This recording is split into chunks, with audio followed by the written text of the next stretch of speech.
Kaya lumabas na investigahan yung Intel Fund ng former president because Rohina Garma told us na doon ang galing sa Malacanang yung pera. So, we need to find out saan talaga kinuha yung pera. And we're pretty sure doon yun sa Intel Fund. Palalim ng palalim ang investigasyon ng Quadcom ng Kamara sa madugong kampanya kontra droga ng nakaraang Duterte administration. Bukod sa sinasabing reward system, pupunteryahin na rin ng mga mambabatas ang secret funds ng dating Pangulo. Saan nga ba daw ginamit ang pondo? Tingin ng ilang miyembro ng Quadcom, ginamit ito bilang gantimpala sa mga pulis na nakapatay ng mga drug offender. Kaya't ang Commission on Audit, imbitado sa susunod na pagdinig. Magandang gabi, ako po si Pinky Webb. Ako naman si Corina Sanchez Rojas. Simulan na natin ang agenda. Intel funds ni dating Pangulong Rodrigo Duterte bubusisiin na rin ng Quadcom.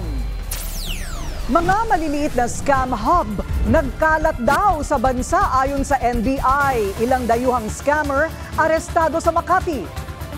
Pilipinas muling hinaras ng China sa West Philippine Sea pero ang China tutulong pa rin daw sa pagbuo ng Code of Conduct.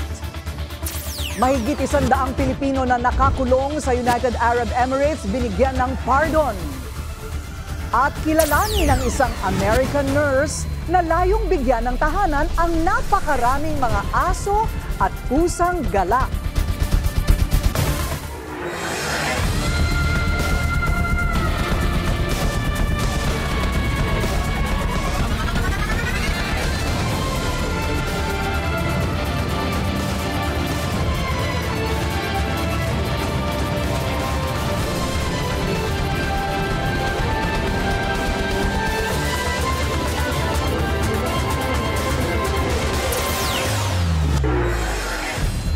Sisilipin na rin ng Quadcom ng Kamara ang Intel funds ni dating Pangulong Rodrigo Duterte.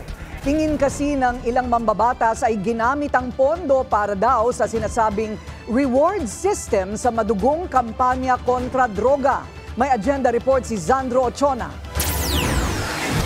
Kasama ang diagram na ito sa isinumite sa sinumpaang salaysay ni dating PCSO General Manager Rohina Garma. Nangiugnay niya si dating Pangulong Rodrigo Duterte na naglaan umano ng 3 paraan para mabayaran ang police operations sa drug war.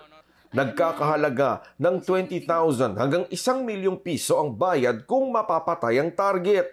Kailangan ng malaking halaga para magkasa ng operasyon at para ma-refund ang mga ginastos sa operasyon. Sa diagram, itinuturong nasa sentro ng pagbibigay ng pondo si dating Napolcom Commissioner Edelberto Leonardo matapos siyang irekomenda ni Garma na magpatupad ng Davao Model.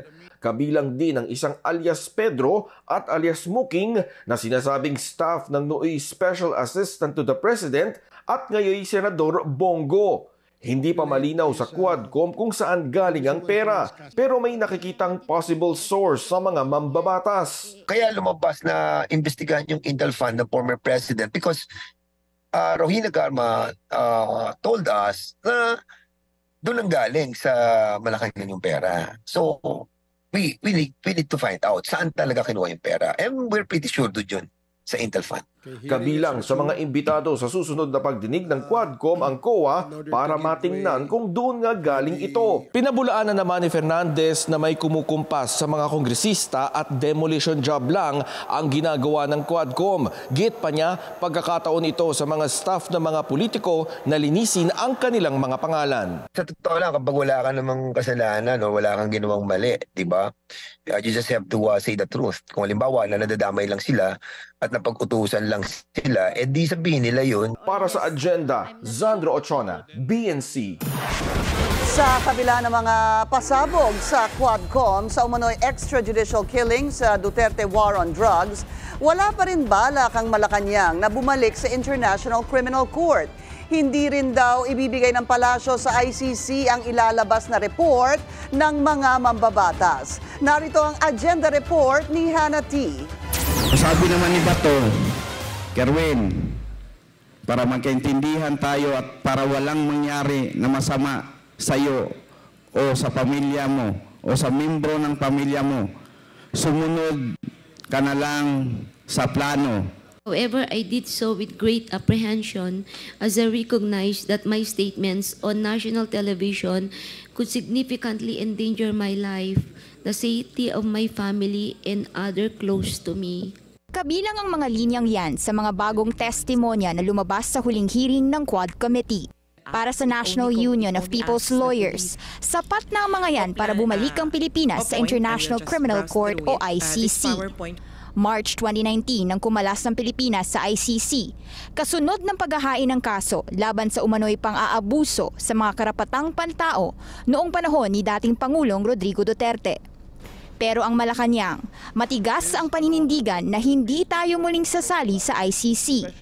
Ayon kay Executive Secretary Lucas Bersamin, sa kabila ng bagong revelasyon sa Quadcom, hindi inaasahang magbabago ang isip ni Pangulong Marcos. Pero anya, handa ang palasyo na suportahan ang paghahain ng anumang kaso laban sa mga nasa likod ng umano'y EJ case. Kabilang si dating NAPOLCOM Commissioner Edilberto Leonardo na nag-resign nito lang nakaraang linggo. Pero ipauubaya na raw nila ito sa Justice Department o sa Ombudsman. Sa panig naman ng DOJ, handa nilang simulan ang preliminary investigation at case build-up sa mga kasong nabanggit sa mga hearing ng Quadcom, kabilang ang pagpatay sa mga Chinese drug lord sa Davao Penal Colony at ambush kina dating PCSO official Wesley Barayuga at Tanawan Mayor Antonio Halili. Pero dapat daw ay mai-turn over muna sa kanila ng Quadcom ang committee report nito, kabilang ang lahat ng affidavit na hawak nila. O kaya naman daw ay kung may maghahain ng reklamo laban sa mga responsable sa mga pagpatay. Para sa Agenda, Hannity, BNC. At makakausap po natin ngayon ang overall chairman ng Quad Committee na si Congressman Robert Ace Barbers. Congressman, magandang gabi po sa inyo. Ay, magandang gabi, Pinky. Magandang gabi, Corina. At magandang gabi rin po sa ating mga kababayan. Congressman, meron na po ba kayong initial findings sa drug war probe ng Quadcom? Partial man or complete?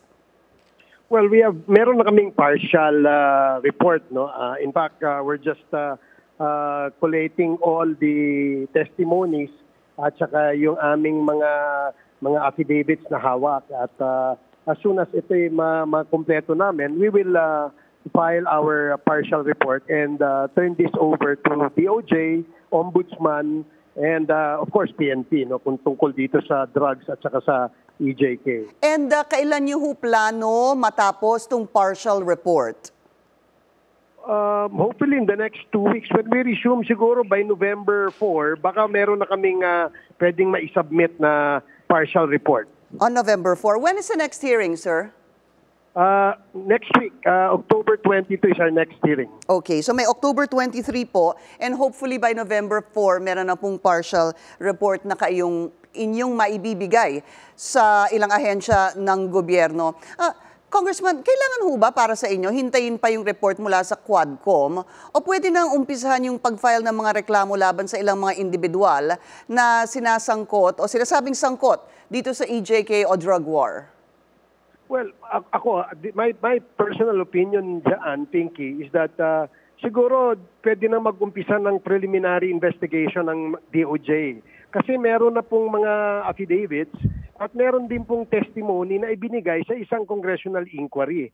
No? At dahil meron silang ganyang klaseng testimony at nag-submit din sila ng kanilang sinumpaang salaysay, perhaps that is already sufficient para makapag-conduct na sila ng preliminary investigation. Kasi marami dyan sa mga nabanggit na mga witnesses, admission against self-interest. And I think yun ang pinakamabigat na admission, no? Dahil yung sarili nilang self-interest ang apektado dito. Mm-hmm. So I guess if this would require a submission of a committee report, then we will do that. Pero sa aking palagay lamang, siguro pwede na sila mag-umpisa ng kanilang preliminary investigation. Sa palagay niyo ho, Congressman, sa palagay niyo po, pwede o dapat nang umpisahan yung preliminary investigation? Sa aking palagay, siguro dapat umpisahan na. Kasi nandyan na, meron ng mga admissions. In fact, yung isang witness, yung Colonel Santi Mendoza, he is conspirator, no? He is a participant dun sa ambush na nangyari kay General Barayuga. And that is already a admission against self-interest. So dapat automatic meron ng investigation, preliminary na ginagawa dyan. Maliban po dun kay Colonel Santi na sinasabing ang nagbigay po ng impormasyon dito sa umano'y pagpatay kay Barayuga, ano pa ho ang para sa inyo dapat umpisahan na ng preliminary investigation hinggil dun sa mga affidavit na isubmit sa Quadcom? Well, itong issue about the revelation of Garma, no? Colonel Garma, no? Meron siyang mga binanggit na mga pangalan. Meron siyang, she testified that there indeed was a reward system, no? Na nabanggit naman ito nung una, nung Colonel Joby Espinido, nung siya'y humarap sa Quadcom. So, merong nagko-corroborate, no? Nakikita natin na parang napapatunayan na maring talagang totoo itong sinasabing reward system sa pag-implement ng war on drugs. Itong reward system nga po na inilabas na matrix sa Quadcom hearing, kamusta po ang investigasyon at may kinalaman kaya itong reward system sa paggamit ng intel funds ni dating Pangulong Rodrigo Duterte, sir? Siguro yan ang aming sisilipin pa at susuriin naming mabuti, no? Merong kasing mga iba pang witnesses na dapat na maiharap namin sa Quadcom nang sa ganun makadagdag pa ng information tungkol dyan sa pagkaka-implement ng war on drugs. Kung meron bang mga abuso, meron bang mga extrajudicial killings na ginagawa at obviously merong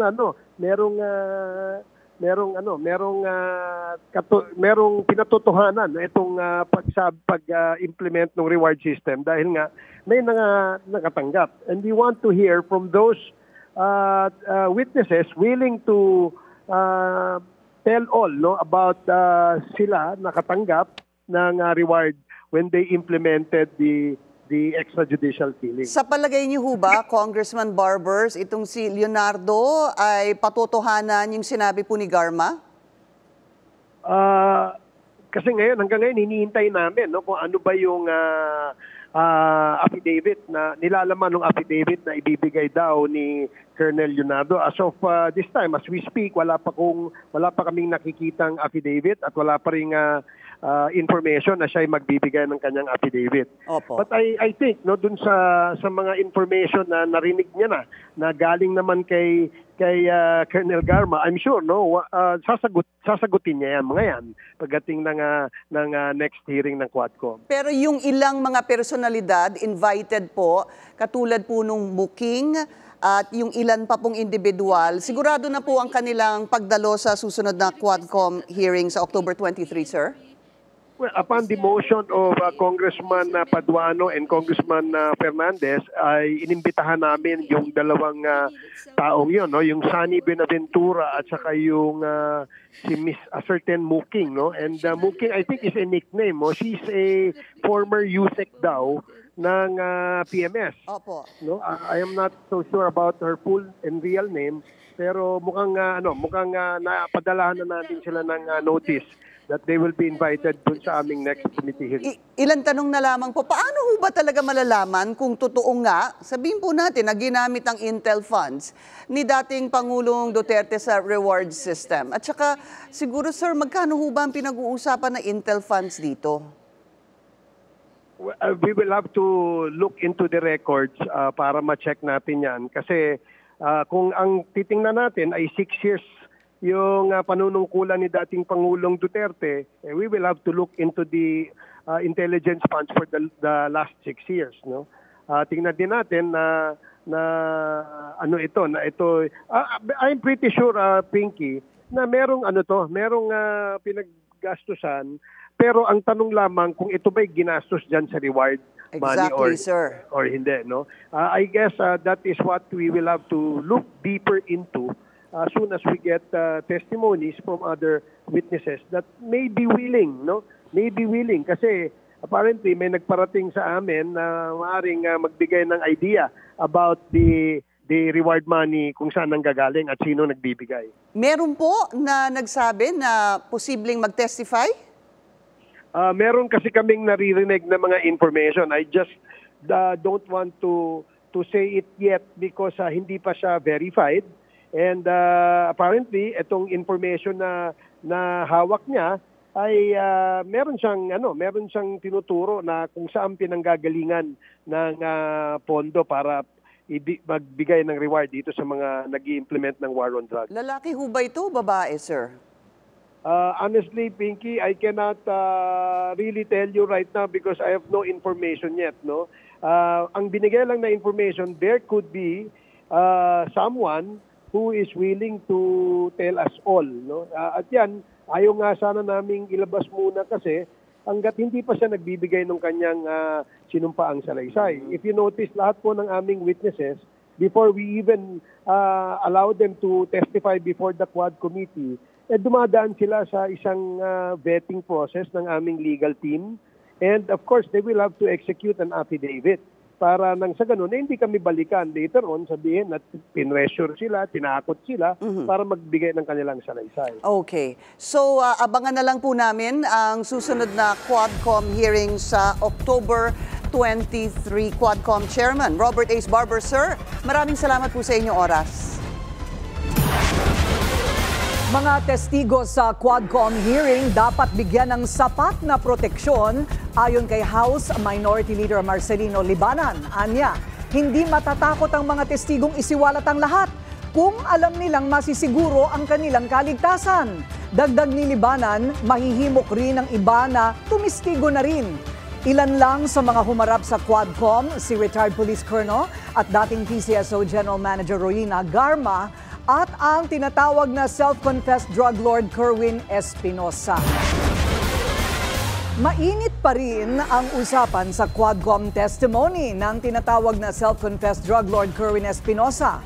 Inutusan daw siya ni Senador Bato de la Rosa na idawit si dating Senador Laila de Lima sa illegal na droga. Kasama natin ngayon at makakapanayam ang dating Senadora. Magandang gabi po sa inyo, Senadora de Lima.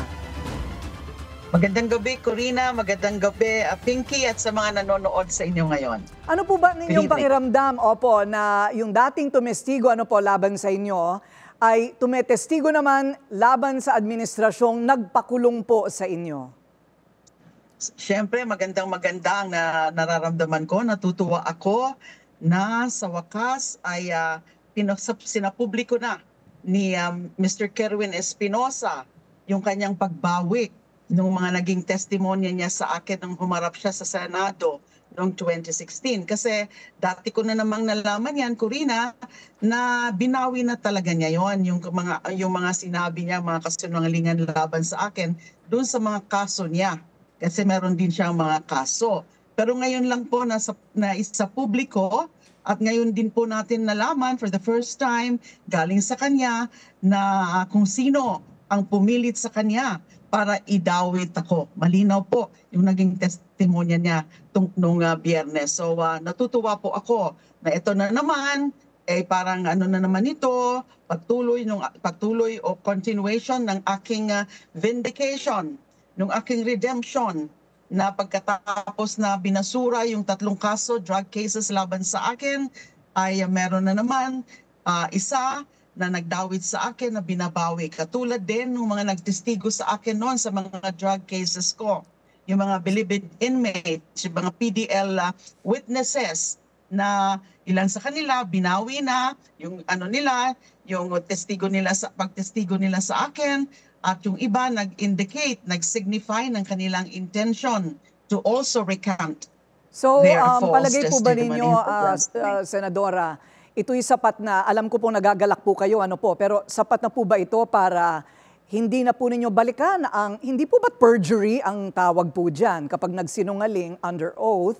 At meron po ba kayong poder para magkaroon ng legal action laban sa mga nagdawit sa inyo sa illegal na droga?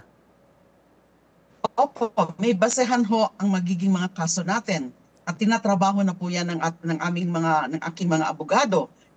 Katunayan po, kahapon ay nakausap ko na naman ang aking legal team at pinaplano na para gawin na yung isa pang reklamo, isa pang complaint, this time laban kay former PNP chief and now Senator Bato de la Rosa. Dati na po nilang piniprepare din yung ibang kaso na laban, for example, kay kay former Secretary Aguirre. At maski na yung laban sa former President Rodrigo Duterte, kasi alam naman namin, malinaw para sa amin, wala kaming duda na siya talaga ang nasa likod ng mga pag-persecute sa akin, yung pag-imbento ng mga akusasyon laban sa akin. Kasama po ba si...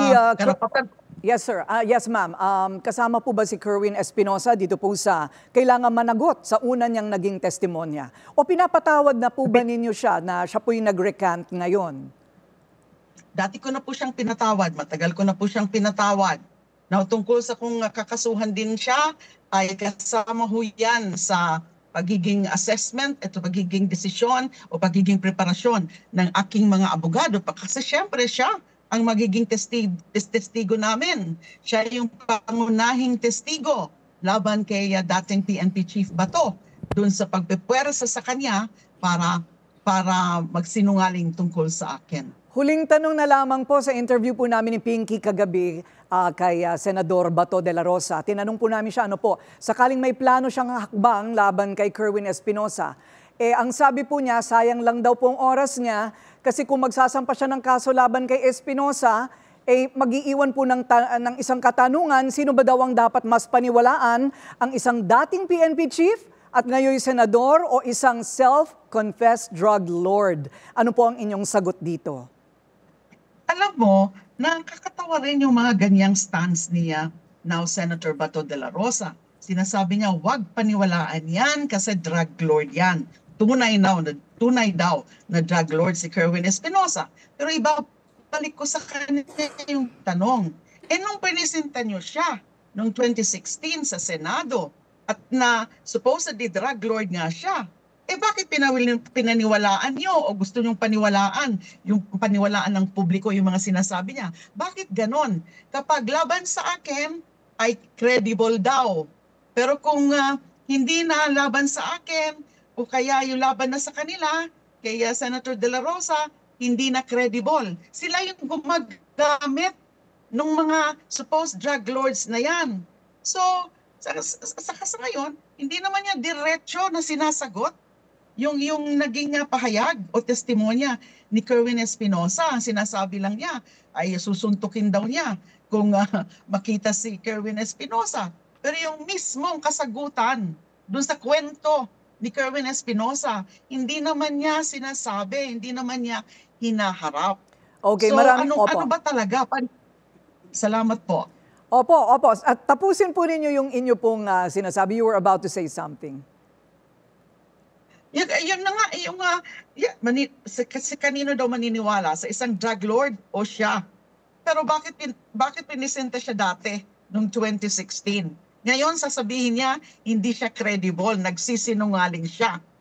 So, nakita naman siguro ng mga tao nung hearing na yung napaka-plausible at napaka-credible nung naging kwento ni Kerwin Espinosa. Maraming salamat po sa inyo, dating Senadora Laila De Lima. May bagong diskarte na raw ang mga malalaking pogo para hindi mahuli ng mga otoridad. Pero noong nakaraang linggo lang, hindi nakatakas sa NBI ang ilang mga dayuhang scammer sa Makati. Ang detalye sa agenda report ni Beatriz de la Cruz. Biyernes ng gabi, inaresto ng National Bureau of Investigation ang 17 dayuhan sa isang raid sa Makati dahil sa umano'y illicit cyber-related activities.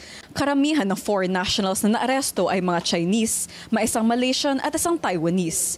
Sila raw ang nangangalap ng intelligence para sa love, investment at crypto scams. Kung nakakuha sila ng pool ng informations, magkakantak sila ngayon ng background investigations kung sino yung target nila. At at the same time, pag nakita nila yung pattern, yung character, yung hobby, yung daily activities, at the same time kung ano yung longings ng kanilang victims, i-engage ngayon nila through social engineering. Ayon sa NBI, nagkalat ang mga maliliit na pogo hubs sa iba't ibang sulok ng bansa dahil sa sunod-sunod na operasyon ng gobyerno na ipasara ito. Nanggaling ang mga maliliit na grupong ito sa mga malalaking pogo groups. Yung malalaking pogo, nag-group sila into a smaller group. Ayan na nga, nag-o-occupy ng residential units, apartments, no? Para hindi mahalata na pogo na yun pa rin. Tuloy pa rin sila sa kanilang scamming activities in a smaller group. Nakumpiska ng NBI ang ilang electronic devices tulad ng ilang computers, laptops at cellphones. Nahaharap sila sa kasong paglabag sa Anti-Financial Scamming Act at Cybercrime Prevention Act of 2012. Sa ngayon, hinahanap pa rin ng NBI ang malaking korporasyon na kinabibilangan nila at ang tinuturing na big boss. Ang pinaka top honcho lang na nakuha natin sa group na is yung supervisor ng operations ng team lang na yon. So so far yung big boss nila, wala tayong nakukuha pa and dinidetermine pa rin natin yan ngayon. Tuloy ang pakikipag-ugnayan ng NBI sa Bureau of Immigration para sa iba pang impormasyon sa mga nahuling dayuhan. Samantala, mananatili muna sila sa kustodiya ng NBI. Para sa Agenda, Bea de la Cruz, BNC. Itinanggi ng DSWD na pinupolitika nito ang pagbibigay ng ayuda sa mga mahihirap na pamilya. Nabanggit kasi ni Senador Bongo na pinipili daw ng ahensya kung sino lang ang bibigyan ng tulong. Binigyan niyang halimbawa si Congressman Khaimer Olaso ng Zamboanga na nagmakaawa pa daw sa isang DSWD Regional Director para lamang mailabas sa tamang oras ang tulong pinansyal. Hindi ho ba naging selective ang inyong opisina sa pagpili? Kung bakit kailangan pang magmakaawa ng isang kongresista para matuloy po yung payout sa mga intended indigent beneficiaries? Sinabi na ho namin sa kanya na hindi pa ho kami ready mag-payout at hindi pa ho tapos yung pagsusuri ng listahan na yon. We have to be careful. But we also assured him, at alam niya ho yun, we assured him na hindi magaganap yung payout na yon, pero hindi ibig sabihin na hindi magpe-payout. Tinatapos lang ho natin yung pagsusuri at pagve-vet ng listahan. Pinabulaan na naman ni Olaso ang sagot ni Gatchalian. Matapos raw niyang maghain ng kanyang kandidatura para sa pagka-mayor ng Zamboanga, tinawagan siya ng DSWD para sabihin hindi na matutuloy ang payout. Mga barko ng BFAR hinaras muli ng China. Susunod na yan sa Agenda.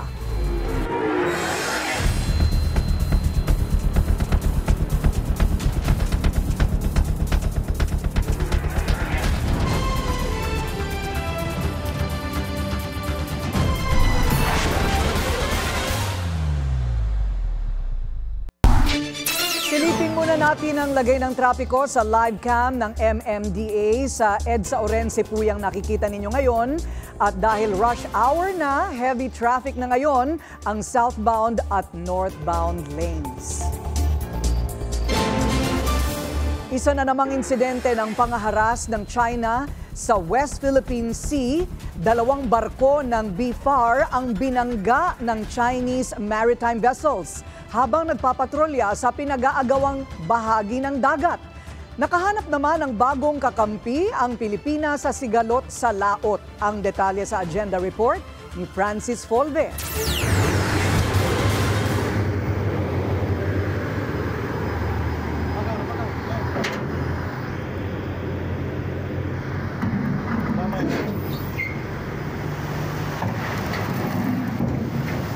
Ito ng Bureau of Fisheries and Aquatic Resources sa maritime patrol ng 2 nilang barko sa Sandy Cay malapit sa Pag-asa Island sa West Philippine Sea nitong Biyernes.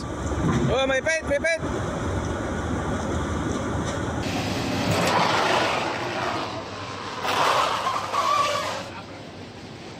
Papalapit na ang BRP Datu Cabaylo sa Sandy Cay 4 nang banggain ito ng isang Chinese militia boat. Sa kabila ng panibagong panghaharas, matagumpay na naisagawa ng BRP Cabaylo at Datu Sanday ang misyon sa Pag-asa Island. Una nang inihayag ni Pangulong Bongbong Marcos sa ASEAN na hindi pa titinag ang Pilipinas sa panghihimasok at panggigipit ng China. Ang China naman, makikipagtulungan daw para sa agarang pagbuo ng Code of Conduct sa pinagtatalunang dagat.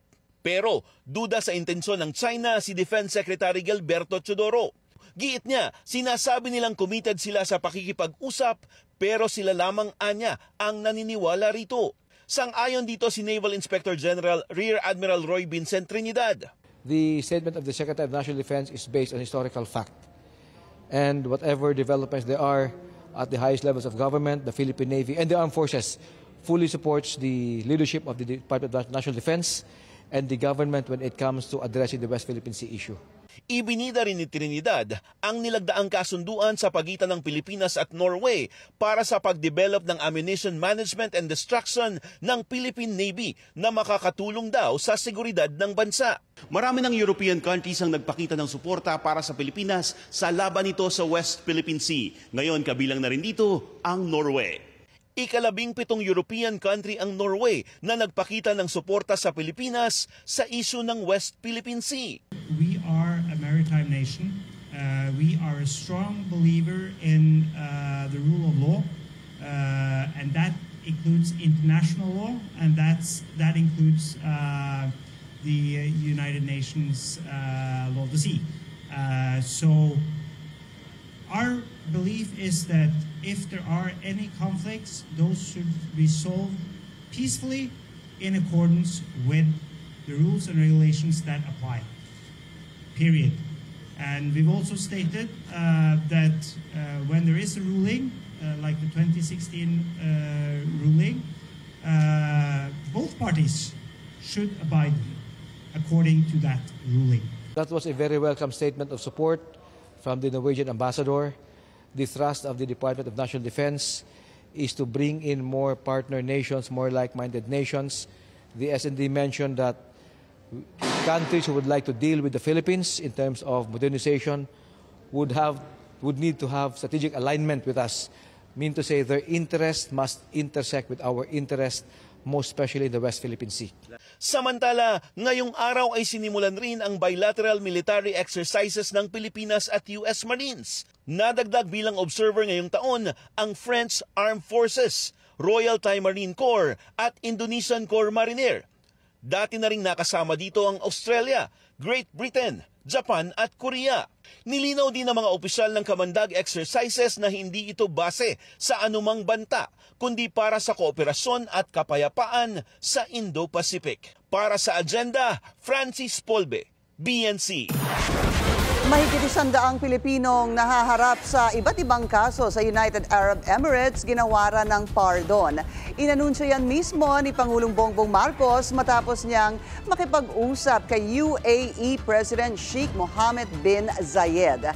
Bukod dito, pinasalamatan din ni Marcos ang UAE sa ibinigay nitong humanitarian aid sa Pilipinas para sa mga biktima ng mga nagdaang bagyo. Ayon naman sa Foreign Affairs Department, minor lang ang offenses ng mga Pilipinong napardon at hindi mga nasa death row.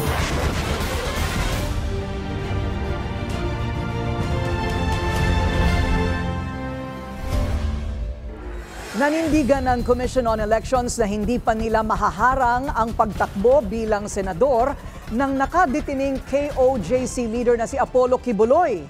Sa At the Forefront ng BNC, iginiit ni COMELEC Chairman George Garcia na malayang maghain ng kandidatura ang sino mang may kaso hanggat walang huling hatol ang korte.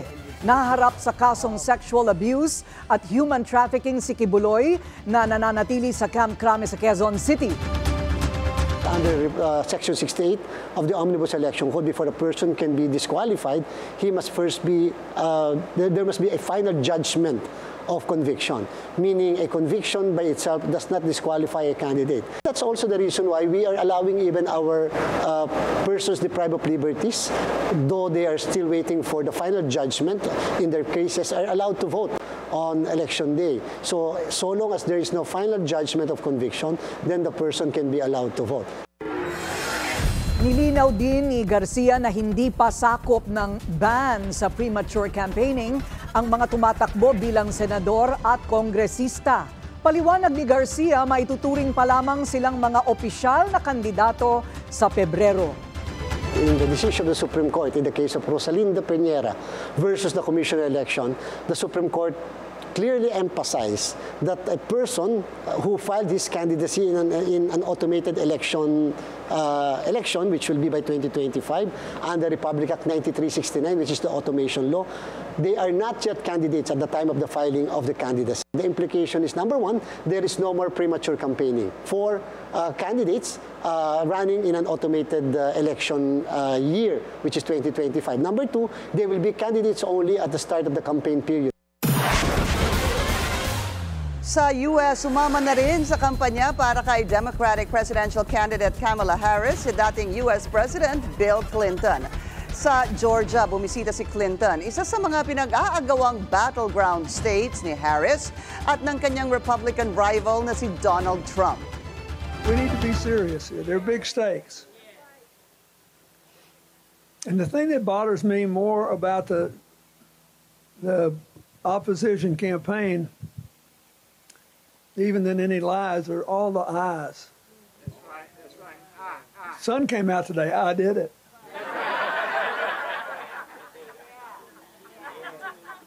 Yesterday it rained. If I'd been president, it never would have happened. Speak it, speak it. This is about me. So that's what this election coming down to. If you want it bad enough, you can win it. And you'll be proud of yourself for the rest of your life. Si US First Lady Jill Biden naman sa swing state ng Wisconsin ng kampanya. 3 linggo na lang bago ang US elections, gitgitan pa rin ang labanan sa pagitan ni Trump at Harris. We have to meet this moment as if our rights are at stake. Because they are. As if our freedoms are on the line. Because they are. With determination, with persistence, with urgency, we will elect a new generation of leaders. We will choose a new way forward. So let's elect Kamala Harris and Tim Walz. Lumalala naman ang sigalot sa pagitan ng India at Canada.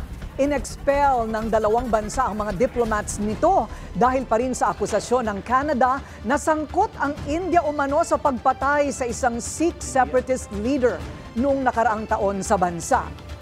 I know the events of the past year and today's revelations have shaken many Canadians, particularly those in the Indo-Canadian and Sikh community. Many of you are angry, upset, frightened. I get that. This shouldn't happen. Canada and India have a long and storied history rooted in people-to-people ties, business, and trade. But we cannot abide by what we're seeing right now. Canada fully respects the sovereignty and territorial integrity of India. We expect the Indian government to do the same for Canada. As Prime Minister, it is my responsibility to provide reassurance to those who are feeling their safety has been compromised, but most importantly, it is my responsibility to take action and to never hesitate in doing what is necessary to protect Canadians. Inaakusahan din ang Indian agents na sangkot sa iba't ibang krimen na nangyayari sa Canada. Mariin naman itong itinanggi ng India. Bukod sa Middle East, tumitindi rin ang tensyon sa Korean Peninsula. Pinasabog ng North Korea ang ilang parte ng Inter-Korean Road at Rail Line sa bahagi ng kanilang border. Nagpaputok naman ang South Korean military ng warning shots. Wala namang naiulat na pinsala sa parte ng border ng Seoul. Noong isang linggo, nagbanta ang Pyongyang na tuluyan ng puputulin nito ang mga daan at railway na nag-uugnay sa dalawang bansa. Pangulong Bongbong Marcos nanawagan ng agarang aksyon kontra climate change. Susunod yan sa agenda.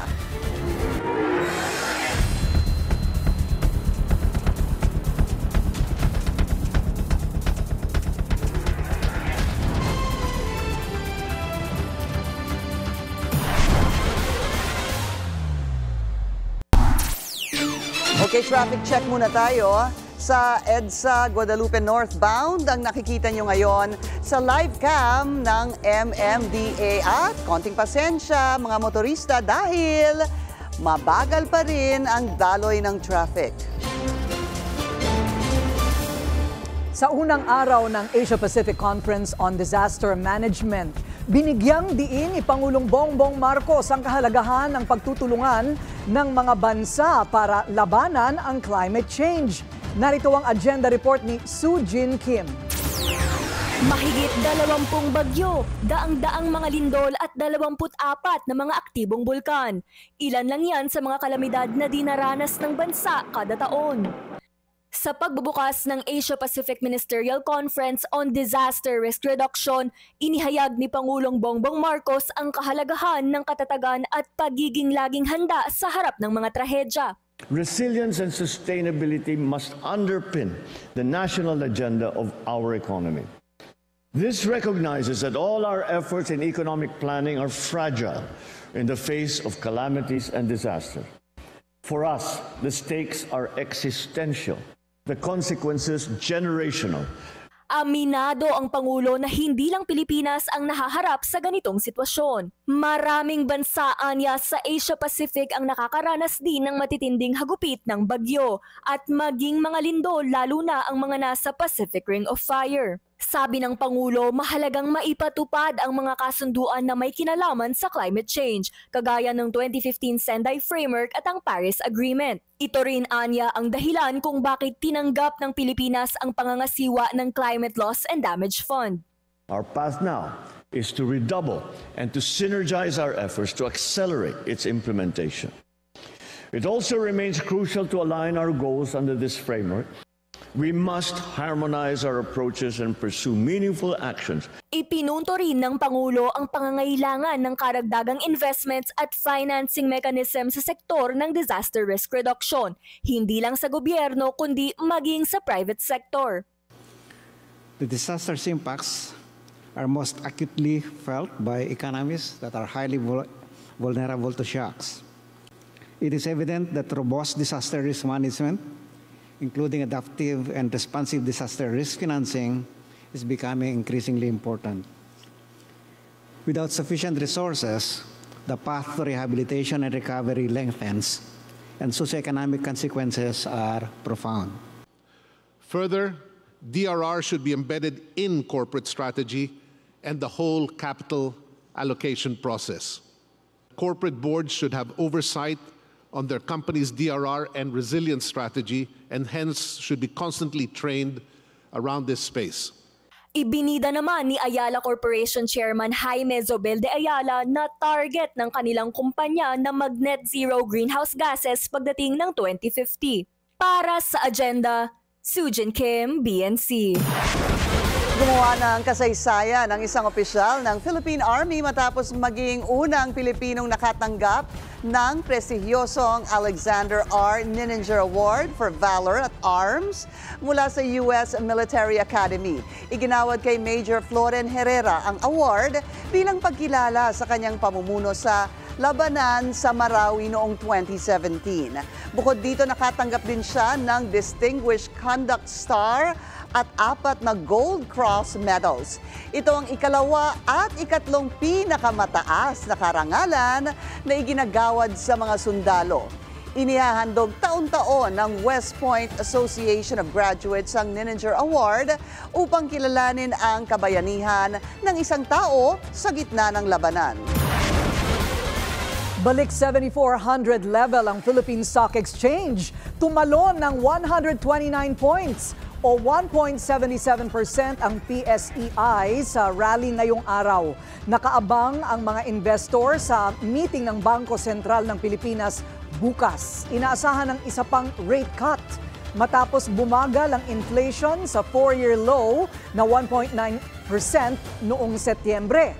Pero pagdating sa foreign exchange market, humina sa ikalawang sunod na araw ang piso kontra dolyar. Nasa 57 pesos at 87 centavos na ang katumbas ngayon ng $1. At mukhang nanganganib maabot ng piso ang 58 level dahil pumalo sa intraday low na 57 pesos at 92 centavos ang palitan. Bumaba ang cash remittances mula sa mga OFW noong Agosto. Nasa $2.89 billion ito mula sa 7-month high na $3 billion noong Hulyo. Pero kung ikukumpara sa Agosto noong nakaraang taon, tumaas pa rin ito ng 3.3%. Sa unang 8 buwan ng 2024, pumalo na sa $22 billion ang perang pinapadala ng mga Pilipinong nasa abroad. Kung titingnan ang pinanggagalingan ng cash remittances, mga Pinoy sa US pa rin ang may pinakamalaking ambag. Sumunod sa kanila ang mga Pilipino sa Singapore at Saudi Arabia. Susubukan ng wealth management arm ng BPI ng mga Ayala na gawing sailing mecca ng Asia ang Pilipinas. Kung paano gagawin ito sa agenda report ni Anton Rojas. Inilunsad kamakailan ng BPI Private Wealth ang pangalawang edisyon ng Signature Yacht Race Series na kinikilalang pinakaprestiyosong sailing event sa bansa. Ang tema ng kompetisyon, Race for the Future of Philippine Sailing. Maliban sa ipakita ang galing, tapang at gilas sa paglalayag, layo nitong palawigin pa ang local sailing community, itaguyod ang sustainable tourism, at gawing sailing mecca ng Asia ang Pilipinas. In your objectives last year, you said that the goal of this event is not only to promote the beauty of our country, but also to establish the Philippines as one of the sailing meccas in Asia. Is that still the goal, and what are the other objectives for Season 2? Definitely still the goal. So last year, when we set sail, we said we wanted to grow the sailing community, and that means having more boats, more yacht owners, more crew, more sailors who will participate in the race. Second is, as you said, is to help promote Philippines as a premier sailing destination in the Philippines, in Asia and the Philippines. Third goal is to promote marine conservation, and it is for this reason that we actually partnered with WWF Philippines. Bahagi ng paglulunsad ng BPI Private Wealth Signature Yacht Race Series ang isang photo exhibit upang ipakita ang aksyong naganap sa unang edisyon ng karera. 4 na events ang nakalatag para sa 2024 to 2025 sailing season, ang BPI Corregidor Cup, BPI Busuanga Cup, BPI Boracay 200 at BPI Subic Regatta. Tunay na kaabang-abang ang karerang ito, kung saan muling maipapakita ang galing sa paglalayag ng mga Pilipino. Para sa agenda, Anton Rojas, BNC. Mga na-rescue na aso at pusa binibigyan ng bagong tahanan ng isang bayaning American nurse. Susunod na yan sa agenda.